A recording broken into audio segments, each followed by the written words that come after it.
CBSE board exam 2024 class 10th science के ये compartment का पेपर है। तो हम लोग इस वीडियो में इस पेपर के सेक्शन ए और सेक्शन बी के कंप्लीट आंसर को चेक करेंगे। उसके बाद रिमेनिंग जो इसके सेक्शन होंगे उसको हम लोग दूसरे वीडियो में कवर करेंगे।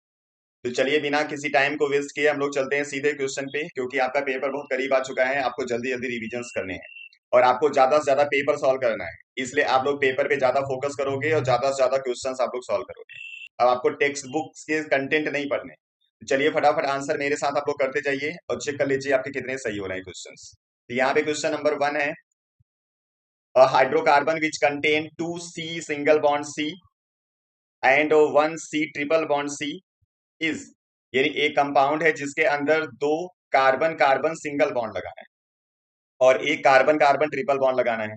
तो अगर दो कार्बन कार्बन सिंगल बॉन्ड लगाओगे तो ऐसे लगेगा, एक ट्रिपल बॉन्ड लगाओगे तो ऐसे लगेगा, यानी कुल कार्बन यहाँ पे 4 हो गए, मतलब कि ब्यूट आएगा। साथ में ट्रिपल बॉन्ड है तो यहाँ पे आइन भी आएगा, इसलिए इसका आंसर होगा ब्यूटाइन। क्वेश्चन नंबर 2,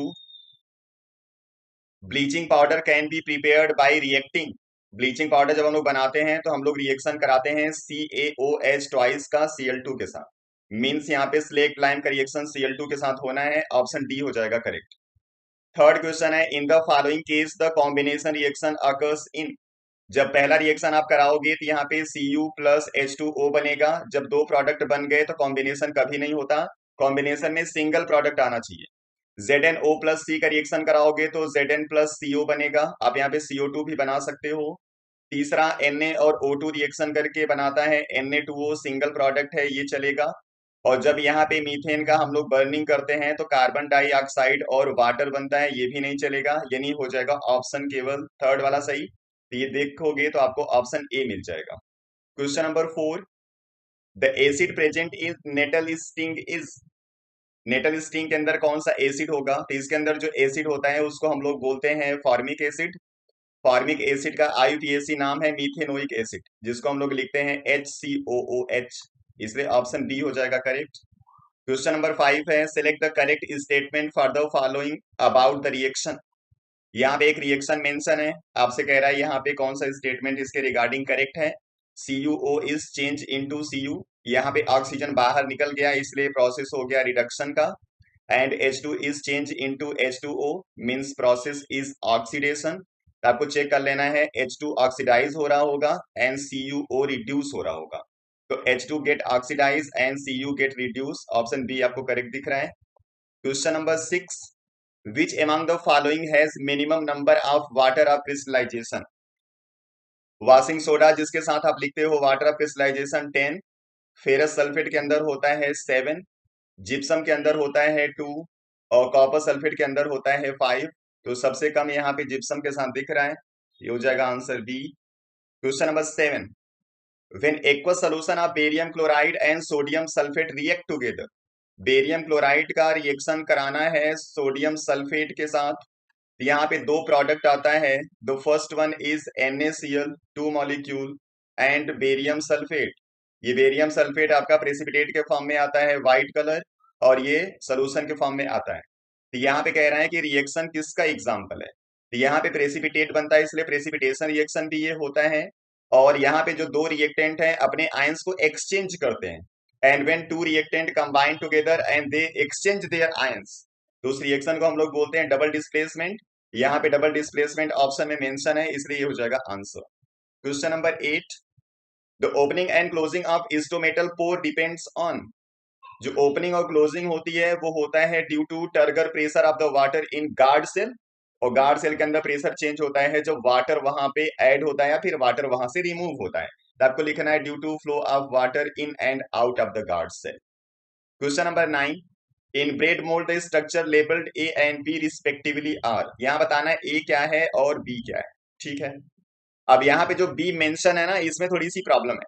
अब जो यहाँ पे मार्क किया गया है, अब वो उसके अंदर के पार्ट को मार्क किया गया है या फिर इसके इस पूरे जो बल्ब लाइक स्ट्रक्चर है इसको मार्क किया है, ये थोड़ा सा प्रॉब्लम है। अगर ये अंदर के स्ट्रक्चर को मार्क किया होगा तो ये इसको स्पोर लिखना है। अगर बाहर वाले को मार्क किया होगा या पूरे बल्ब को मार्क किया होगा तो इसको रेंजियम लिखना है। अब यहाँ पे इसका थोड़ा सा डाउट होगा, क्योंकि ए तो रूट है, क्लियर है। तो रूट के साथ स्पोरेंजियम भी ऑप्शन में है और रूट के साथ स्पोर भी ऑप्शन में है। तो अभी मैं यहाँ पे अंदर वाला जो पाउडर लाइक स्ट्रक्चर फॉर्म होता है उसको मैं कंसीडर कर रहा हूँ, उसके अकॉर्डिंग डी होगा। अगर ये पूरे बल्ब को मेंशन किया होगा तो फिर आंसर बी हो जाएगा। ठीक है, अभी ये आपको डाउट होगा क्योंकि इसका करेक्ट आंसर कुछ भी हो सकता है। Question number 10, which of the following statement is are true about a neuron. Neuron के लिए इसमें कौन सा स्टेटमेंट है जो करेक्ट है? Dendrites of neuron pass the impulse to the axon, ये बिल्कुल गलत है। डेंड्राइट से जो इम्पल्स है पहले आता है सेल बॉडी के अंदर। Axon of neuron carries the impulse from the cell body, ये बिल्कुल करेक्ट है। Sensory neuron carries the impulses to the specific effector, ये बिल्कुल गलत है। इफेक्टर तो जो इम्पल्स है उसको लेके आता है motor neuron. And fourth, transmission of impulses from a neuron to the muscle fibre occurs through the neuromuscular junction, ये बिल्कुल करेक्ट है। तो आपको देख लेना है सेकेंड एंड फोर्थ, ये ऑप्शन डी में आपको दिख रहा होगा, ये करेक्ट हो जाएगा। 11th, a doctor advise a person to take an injection of insulin because, अगर इंसुलिन का इंजेक्शन किसी को प्रीफर किया जा रहा है, इसका सिंपल सा मतलब है कि पैंक्रियाज के अंदर जो इंसुलिन है उसका सिक्रीशन नहीं हो रहा। तो चेक कर लेना है, his pancreas was not secreting the required hormones in proper amount, ये ऑप्शन डी हो जाएगा correct. Question number 12, the image formed by concave mirror of focal length 50 centimeter is real and magnification -1, in this case the distance between the object and own image is, यहाँ पे सबसे पहले mention है concave mirror, 50 centimetre इसका focal length है, ये बनाता है रियल इमेज और मैग्निफिकेशन -1 है। ये आपका कॉनकेव मिरर ऐसे, जब ये मैग्निफिकेशन -1 बोलेगा इसका मतलब जो साइज ऑफ द ऑब्जेक्ट और इमेज है वो सेम है। और ऐसा कब होता है? जब हम लोग उसको प्लेस करते हैं सी पे, यानी ये एफ होगा, ये सी होगा, सी पे ही ऑब्जेक्ट होता है, सी पे ही इमेज बनता है। तो अगर फोकल लेंथ 50 होगा तो यहाँ पे इसका जो डिस्टेंस होगा इस पोल से वो होगा 100 सेंटीमीटर। अब आंसर आपको 100 सेंटीमीटर नहीं करना है क्योंकि ये इमेज का पोजीशन नहीं पूछ रहा है, ये कह रहा है कि डिस्टेंस बिटवीन ऑब्जेक्ट और इमेज क्या है। इसलिए प्रॉब्लम को ध्यान से पढ़ना, नहीं तो आपको 100 दिखेगा, आप मार करके चले जाओगे। इमेज जहां पे है वहीं पे ऑब्जेक्ट भी है, इसलिए इन दोनों के बीच में डिस्टेंस कुछ भी नहीं होगा, इसलिए आंसर होगा यहाँ पे 0। Question number 13, in plants waste product like resin and gums are stored in, यहाँ पे जो कंडक्शन मिनरल्स का होता है वाटर के अंदर ऐड होके होता है जिसको करता है जाइलम, और यही जो ओल्ड जाइलम होते हैं उसी के अंदर जो ये मटेरियल्स होते हैं सब स्टोर हो जाते हैं, और यही बीच बीच में ड्राई होके जो बार्क्स होते हैं प्लांट के उसी के थ्रू ये गिर जाएंगे, मतलब प्लांट से अलग हो जाते हैं, इसलिए इसका आंसर लिख देना आपको old xylem. Question number 14, a person is advised to use lenses of power -0.25 D for a correction of his defect of vision. It implies that the person is suffering from, यहाँ पे जो power है वो minus में है, मतलब कि lens लगा हुआ है कॉनकेव, और कॉनकेव लेंस करेक्शन होता है मायोपिया का, इसलिए जो पर्सन होगा उसको मायोपिया होगा। और इसका पावर जब निकालोगे तो आपको लिखना पड़ेगा 1/0.25, सॉल्व करोगे तो आ जाएगा 4। तो ऑप्शन चेक कर लेना है, ऑप्शन सी है myopia and he has to use diverging lens, concave को ही हम लोग डाइवर्जिंग बोलते हैं, और फोकल लेंथ इसका यहाँ पे होगा 4। और जब 1 बाई यहाँ पे पी हम यूज करेंगे तो जो फोकल लेंथ होगा वो मीटर में होगा, इसलिए आपको मीटर में लिखना पड़ेगा। चलिए question number 15, biomagnification refers to the increase in, biomagnification का मतलब होता है अलग अलग ट्रॉफिक लेवल के अंदर जो वेस्ट प्रोडक्ट हैं या केमिकल्स हैं उनके कंसंट्रेशन का इंक्रीज होना, the amount of harmful chemicals in the successive trophic level, ये इसको रिप्रेजेंट करता है, इसलिए आंसर सी हो जाएगा। Question number 16, in an ecosystem the amount of energy of sunlight captured by green plants to convert it into food energy is, जो total यहाँ पे रेडिएशन आता है उसका केवल 1% एनर्जी जो ग्रीन प्लांट्स होते हैं वो फोटोसिंथेसिस में यूज करते हैं, इसलिए इसको हम लोग बोलते हैं पार। पार मतलब होता है फोटो एक्टिव रेडिएशन, इसका आंसर हो जाएगा 1%। क्वेश्चन नंबर 17, अब यहाँ पे 4 एसर्शन रीजन होंगे, फटाफट इसका आंसर देख लीजिए। पहला, chemical coordination is seen in both plant and animals, बिल्कुल करेक्ट है। Plant hormones control directional growth, whereas in animals growth is never seen in one direction only, ये भी बिल्कुल करेक्ट है, लेकिन ये स्टेटमेंट इसको एक्सप्लेन नहीं कर रहा है, इसलिए आपको ऑप्शन इसका लिख देना है B. Question number 18, the commercial unit of electric energy is kilowatt hour, ये बिल्कुल करेक्ट है। And 1 kilowatt hour equal to 10 की पावर 6 जूल, ये हो गया इनकरेक्ट, क्योंकि इसकी एग्जैक्ट वैल्यू होती है 3.6 इंटू 10 की पावर 6 जूल। तो आपको लिखना है ये करेक्ट और ये फॉल्स, मतलब कि ऑप्शन हो जाएगा C. Question number 19, soap do not form foam with hard water, hard water के साथ सोप लेदर फॉर्म नहीं करता, बिल्कुल ट्रू है। Hard water has calcium and magnesium salt dissolve in it which on reacting with soap form scum, ये भी बिल्कुल correct है।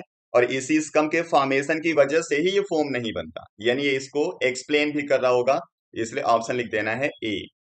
20 है, ozone is a molecule form by the 3 atoms of oxygen, ये बिल्कुल करेक्ट है। Ozone shield the surface of the earth from ultraviolet radiation from the sun, ये भी बिल्कुल करेक्ट है, लेकिन इसके एक्टिविटी की वजह से इसके फॉर्मेशन का कोई रिलेशन नहीं है, इसलिए लिखोगे दोनों करेक्ट है लेकिन एक्सप्लेनेशन नहीं है, ऑप्शन बी। ये हो गए ऑब्जेक्टिव। चलिए अब हम लोग सेक्शन बी देख लेते हैं जल्दी जल्दी। क्वेश्चन नंबर 21 है, the experimental setup shown by the diagram is used to testing the conductivity of the solution filled in the beaker। यहाँ पे 4 सोल्यूशन मेंशन है, sugar, common salt, lemon juice और एल्कोहल। फिर यहाँ पे कह रहा है कि किस केस के अंदर यहाँ पे जो कंडक्शन है वो हो जाएगा, ठीक है। तो चलिए यहाँ पे सुगर आयंस जनरेट नहीं करता, इसलिए यहाँ पे कंडक्शन नहीं होगा। कॉमन सॉल्ट आयन जनरेट करेगा, लेमन जूस के अंदर भी आयंस प्रेजेंट होंगे, एसिडिक है। एल्कोहल भी आयंस जनरेट नहीं करेगा, इस वजह से लिख देना है बी और सी के अंदर कंडक्शन हो जाएगा। पूछा हुआ इसका रीजन क्या है, तो लिख देना due to presence of ions, because common salt and lemon juice produce ions in the aqua solution, and when aqua solution contain ion then it is involve in the conduction of the electricity, ठीक है। चलिए question number 22 पे। Question number 22 है, इसमें are part भी है, तो पहले हम ए पार्ट डिस्कस कर रहे हैं। In the diagram given below name the labelled part X and Y, mention one function of each. यहाँ पे जो एक्स मेंशन है इसको देखो, जो इन्फॉर्मेशन है उसको यहाँ पे रिसेप्टर से लेके जा रहा है स्पाइनल कार्ड की तरफ, मतलब ये सेंसरी न्यूरॉन होगा। और ये वाला इन्फॉर्मेशन को स्पाइनल कार्ड से लेके आ रहा है इफेक्टर तक, मतलब ये मोटर न्यूरॉन होगा। तो ये तो आपने लिख दिया इसका, ये दोनों है क्या। उसके बाद कह रहा है दोनों का एक एक फंक्शन बता दो। तो सेंसरी न्यूरॉन का लिखना है to carry the information from receptor to the spinal cord, और मोटर न्यूरॉन का लिखना है to carry the information from spinal cord to the effector means muscles. इसी का आर वाला पार्ट है, name the part of the nervous system which are involve in the following activity.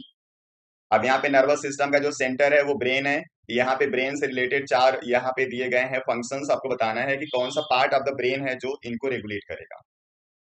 तो पहला है मेंटेनिंग द बॉडी पोस्चर, इसको maintain करता है सेरिबेलम, और ये पार्ट है किसका, हिंड ब्रेन का, इसको याद रखना। सेलिवेशन, सेलिवेशन को रेगुलेट करता है मेड्यूला, और ये भी पार्ट है हिंड ब्रेन का, इसको याद रखना। जो हंगर है उसको रेगुलेट करता है हाइपोथैलेमस, और जो हाइपोथैलेमस है ये फोर ब्रेन का पार्ट है, इसको फोर ब्रेन लिखना है। और आंसरिंग अ क्वेश्चन, आप क्वेश्चन का आंसर करोगे, मतलब यहाँ थिंकिंग से रिलेटेड प्रॉब्लम है, तो थिंक का जो पार्ट होता है वो होता है फोर ब्रेन का, कौन सा, सेरिब्रम, इसलिए लिख देना है सेरिब्रम, इसका पार्ट है फोर ब्रेन का, ठीक है। Question number 23, list two way due to which variation arises in a population, state the importance of variation. यहाँ पे कह रहा है दो वेज बता दो जिसकी वजह से पॉपुलेशन के अंदर वेरिएशन आता है, उसके बाद उसका कुछ इंपॉर्टेंस बता दो। तो वेरिएशन आने के दो रीजन में आप लिख सकते हो, ड्यू टू सेक्सुअल रिप्रोडक्शन, क्योंकि सेक्सुअल रिप्रोडक्शन की वजह से मिक्सिंग ऑफ कैरेक्टर हो जाता है। और दूसरा लिख सकते हो due to failure in DNA copying, अगर डीएनए कॉपिंग यहाँ पे प्रॉपर नहीं होगा तो उसकी वजह से भी वेरिएशन आता है। बाकी ये हेल्प कहाँ करेगा, ये हेल्प करता है स्पीसीज के सर्वाइवल में, क्योंकि वेरिएशन आता है तो सर्वाइवल के चांस बढ़ते हैं। इसके अलावा यहाँ पे बहुत सारे यूजफुल कैरेक्टर्स होते हैं वो ऐड होते हैं, कुछ कैरेक्टर्स जो कि यूजफुल नहीं है वो एलिमिनेट भी होते हैं, और एक यहाँ पे न्यू वैरायटी फॉर्म होती है। इसके अलावा इवोल्यूशन में ये हेल्प करते हैं, इसमें से कुछ भी पॉइंट आप लिख सकते हो। क्वेश्चन नंबर 24 है, draw a ray diagram to show the formation of rainbow in the sky and mark on the diagram 3 points A B and C. A B C आपको क्या पार्ट मेंशन करना है, यहाँ पे लिखा गया है। तो सबसे पहले आपको बनाना है एक ड्रॉप एक रे ऑफ लाइट सबसे पहले यहाँ पे स्ट्राइक करेगा, फिर थोड़ा सा बेंड होगा, उसके बाद फिर ये यहाँ से यहाँ आएगा और फिर यहाँ पे थोड़ा सा बेंड हो जाएगा, यहीं पे बनता है रेनबो। तो यहीं से कहानी शुरू होती है डिस्पर्सन की। डिस्पर्सन यहाँ पे पहले थोड़ा सा होगा, फिर यहाँ से रिफ्लेक्शन हो जाता है उसी डिस्पर्स लाइट का, और यहाँ पे डिस्पर्सन और ज्यादा क्लियर दिखने लगता है। इस तरफ आपको वायलेट कलर लिखना है, इस तरफ लिखना है रेड कलर। ये जो लाइट है ये व्हाइट लाइट ऑफ द सन है। उसके बाद ये 7 कलर का कॉम्बिनेशन हो गया। तो एक पॉइंट यहाँ पे मेंशन करना है, एक यहाँ पे, एक यहाँ पे, ठीक है। तो यहाँ पे आपका रिफ्रैक्शन के साथ साथ डिस्पर्सन भी होता है, इसलिए यहाँ पे डिस्पर्सन वाला पार्ट आपको लिखना है। तो where dispersion of the light occurs, यहाँ पे आपको लिखना है ए। इसको याद रखना अच्छी तरीके से, यहाँ पे डिस्पर्सन लिखना है। कुछ लोग डिस्पर्सन इस पॉइंट पे लिखते हैं, इस पॉइंट पे डिस्पर्सन नहीं होता, डिस्पर्सन स्टार्टिंग में ही हो जाता है, बस ये इसको और ज्यादा रिफ्रैक्ट कर देता है।